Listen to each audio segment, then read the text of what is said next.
Item ಯಾವುದೇ ಇರಲಿ try ಮಾಡಿ ಆಚಿ ಚಿಕನ್ ಮಸಾಲಾ. ನಮ್ಮ ಸ್ಟ್ರಾಟಜಿ ಅಂತಾನೆ ವೋಟಿಂಗ್ ನಡೆದಿದೆ. ನಮ್ಮಲ್ಲಿ ಕ್ರಾಸ್ ವೋಟಿಂಗ್ ಪ್ರಶ್ನೆನೇ ಇಲ್ಲ. ನಮ್ಮ ಇಬ್ಬರು ಅಭ್ಯರ್ಥಿಗಳು ಗೆಲ್ಲೋದ್ರಲ್ಲಿ ಅನುಮಾನನೇ ಇಲ್ಲ.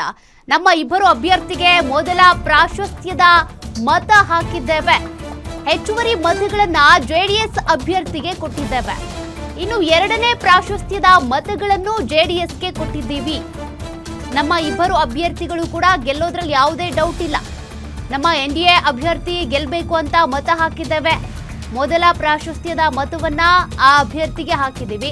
ಜೊತೆಗೆ ಎರಡನೇ ಪ್ರಾಶಸ್ತ್ಯದ ಮತ ಯಾರಿಗೆ ಹಾಕಬೇಕು ಅವರಿಗೆ ನಾವು ಹಾಕಿದ್ದೀವಿ, ಅಂದ್ರೆ ಜೆಡಿಎಸ್ಗೆ ಹಾಕಿದ್ದೀವಿ. ನಾವು ಹೇಳಿದವರಿಗೆ ಯತ್ನಾಳ್ ವೋಟ್ ಹಾಕ್ತೀನಿ ಅಂತ ಕೂಡ ಹೇಳಿದ್ದಾರೆ. ಇನ್ನು ಎಸ್ ಟಿ ಸೋಮಶೇಖರ್ ಹೆಬ್ಬಾರ್ ಅವರ ಆತ್ಮಸಾಕ್ಷಿಯಂತೆ ಅವ್ರ ಮತ ಹಾಕ್ಲಿ ಬಿಡಿ, ಅವ್ರಿಗೆ ಬೇಕಾದವರಿಗೆ ವೋಟ್ ಹಾಕಿದ್ದಕ್ಕೆ ನಮ್ಮ ಅಭ್ಯಂತರವಿಲ್ಲ. ಗ್ಯಾರಂಟಿ ನ್ಯೂಸ್ ಜೊತೆಗೆ ವಿಪಕ್ಷ ನಾಯಕ ಆರ್ ಅಶೋಕ್ ಅವರು ಕೊಟ್ಟಿರುವಂತಹ ಹೇಳಿಕೆ ಇದು. ನಮ್ಮ political bureau head Maruti Pavagada R Ashok ಅವ್ರನ್ನ ಮಾತನಾಡಿಸಿದ್ದಾರೆ. ಏನ್ ಹೇಳಿದ್ರು ನೋಡೋಣ. ಅಖಾಡ ರಂಗೇರಿದೆ. ಈಗಾಗಲೇ ಬಿಜೆಪಿಯ 64 ಶಾಸಕರು ಜನಾರ್ದನ್ ರೆಡ್ಡಿ ಅವರನ್ನು ಸೇರ್ಕೊಂಡ್ರೆ 64 ಶಾಸಕರಾಗ್ತಾರೆ. 64 ಶಾಸಕರು ಕೂಡ ಮತದಾನ ಮಾಡಿ ಬಂದ್ದಾರೆ. ನನ್ನ ಜೊತೆ ಈಗ ವಿರೋಧ ಪಕ್ಷ ನಾಯಕರಾದಂತಹ ಆರ್ ಅಶೋಕ್ ಅವರಿದ್ದಾರೆ. ಸರ್, ಹೇಗೆ ನಡೀತು ಸರ್? 64 ಶಾಸಕರು ಕೂಡ ಮತದಾನ ಮಾಡಿದ್ದಾರೆ.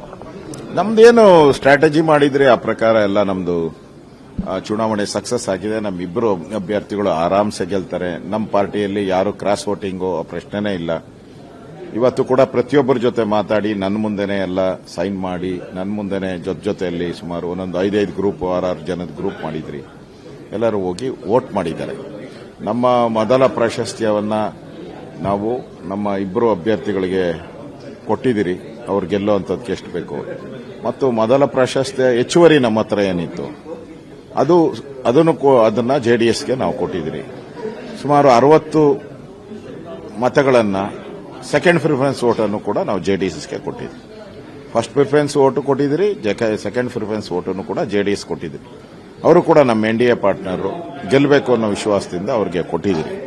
ಎನ್ಡಿಎ ಅಭ್ಯರ್ಥಿ ಗೆಲ್ಲಬೇಕು ಅಂತ ನಿಮ್ಮ ಹೆಚ್ಚುವರಿ 6 ಮತಗಳನ್ನ ಜೆಡಿಎಸ್ಗೆ ಹಾಕ್ಸಿದ್ದೀರಾ. ಆದರೆ ಜೆಡಿಎಸ್ ಅಲ್ಲಿ 18 ಶಾಸಕರು ಇದೆ. 18 ಶಾಸಕರು ಜೆಡಿಎಸ್ ಪರವಾಗಿ ಮತದಾನ ಮಾಡ್ತಾರೆ ಅನ್ನುವ ನಂಬಿಕೆ ನಿಮಗಿದೆ? ನನಗೆ ನಂಬಿಕೆ ಇದೆ. ನೋಡೋಣ. ಈಗ ಜಿ ಟಿ ದೇವೇಗೌಡ ಸಪರೇಟ್ ಆಗಿ ವೋಟ್ ಮಾಡಿದ್ದಾರೆ ಅಂತ ಸುದ್ದಿ ಇದೆ. ಇನ್ನೂ ಒಬ್ಬರು ಯಾರೋ ಸಪರೇಟ್ ಬರ್ತಾ ಇದ್ದಾರೆ ಅಂತ ಏನು ಗೊತ್ತಿಲ್ಲ ನನಗೆ. ನಮ್ ಕಾನ್ಫಿಡೆನ್ಸ್ ಇದೆ ಜೆಡಿಎಸ್ ಅವರೆಲ್ಲ ಒಟ್ಟಿಗೆ ವೋಟ್ ಮಾಡ್ತಾರೆ ಅಂತ. ಸೊ ನಾವು ನಮ್ಮ ಡ್ಯೂಟಿನ ನಾವು ಮಾಡಿದಿರಿ.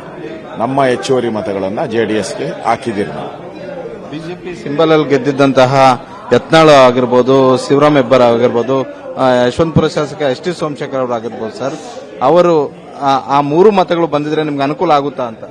ನಮ್ಗೇನಿಲ್ಲ. ನಮ್ಗೆ ಬೇಕಾದಷ್ಟು ಎಕ್ಸಸ್ ಮಾತು. ಬಿಜೆಪಿಗಲ್ಲ ಸರ್, ಎನ್ಡಿಎ ಇಲ್ಲ. ಯತ್ನಾಳ್ ಅವ್ರನ್ನ ಈಗ ಬರ್ತಾ ಇದ್ದಾರೆ. ನಾವ್ ಯಾರಿಗೆ ಹೇಳ್ತೀರೋ ಅವ್ರಿಗೆ ವೋಟ್ ಹಾಕ್ತೀನಿ ಅಂತ ಅವರು ಹೇಳಿದ್ದಾರೆ. ನನ್ನ ಜೊತೆನೂ ನಿನ್ನೆಯಿಂದ ಮಾತಾಡ್ತಾ ಇದ್ದಾರೆ. ಯಾರು ವೋಟ್ ಹಾಕ್ಬೇಕು ಅಂತ ಎಲ್ಲ ಕೇಳ್ತಾ ಇದ್ದಾರೆ. ನಾವು ಅವ್ರನ್ನ ರಿಕ್ವೆಸ್ಟ್ ಮಾಡಿದ್ದೀರಿ, ನೀವು ವೋಟ್ ಹಾಕಿ ಅಂತ. ಅವ್ರು ಬಂದು ವೋಟ್ ಹಾಕ್ತಾರೆ. ನಾವ್ ಯಾರಿಗೆ ಹೇಳ್ತಿರೋ ಅವ್ರಿಗೆ ವೋಟನ್ನ ಹಾಕ್ತಾರೆ. ಬಿಜೆಪಿ ಹೇಳಿದವ್ರಿಗೆ ವೋಟ್ ಹಾಕ್ತೀರಿ ಅಂತ ಮಾತನ್ನೇ ಹೇಳಿದ್ದಾರೆ. ಅದರಿಂದ ನಮ್ದೇನು ಸಮಸ್ಯೆ ಇಲ್ಲ. ನಮ್ದೇನು ಸರ್, ಹೆಬ್ಬಾರ್ ಅವರು ಒಂದು ಮಾತು ಹೇಳಿದ್ರು ಸರ್, ನಾನು ಯಾರು ಸಂಪರ್ಕ ಮಾಡಲಿಲ್ಲ, ಇಲ್ಲಾಂದ್ರೆ ಬಿಜೆಪಿ ಅವ್ರಿಗೆ ಹೇಳಿದವ್ರಿಗೆ ವೋಟ್ ಹಾಕ್ತಿದ್ದೆ ಅಂತ ಹೇಳಿದ್ರು ಸರ್. ಹಾಗಾಗಿ ಆತ್ಮಸಾಕ್ಷಿಗೆ ಅನುಗುಣವಾಗಿ ವೋಟ್ ಹಾಕಿದ್ದೀನಿ ಅಂತ. ಹಾಕ್ಲಿ, ಅವ್ರ ಆತ್ಮಸಾಕ್ಷಿ ಏನಾಯ್ತು ಅದು ವೋಟ್ ಹಾಕೊಂಡ್ರಿ. ನಮ್ದೇನು ಅಭ್ಯಂತರ ಇಲ್ಲ. Thank you sir. ಇದಿಷ್ಟು ವಿರೋಧ ಪಕ್ಷ ನಾಯಕರಾದಂತಹ ಆರ್ ಅಶೋಕ್ ಅವರ ಮಾತು. ಕ್ಯಾಮರಾಮನ್ ಶಿವರಾಜ್ ಜೊತೆ ಮಾರುತಿ ಪಾವಗಡ, ಗ್ಯಾರಂಟಿ ನ್ಯೂಸ್, ಬೆಂಗಳೂರು.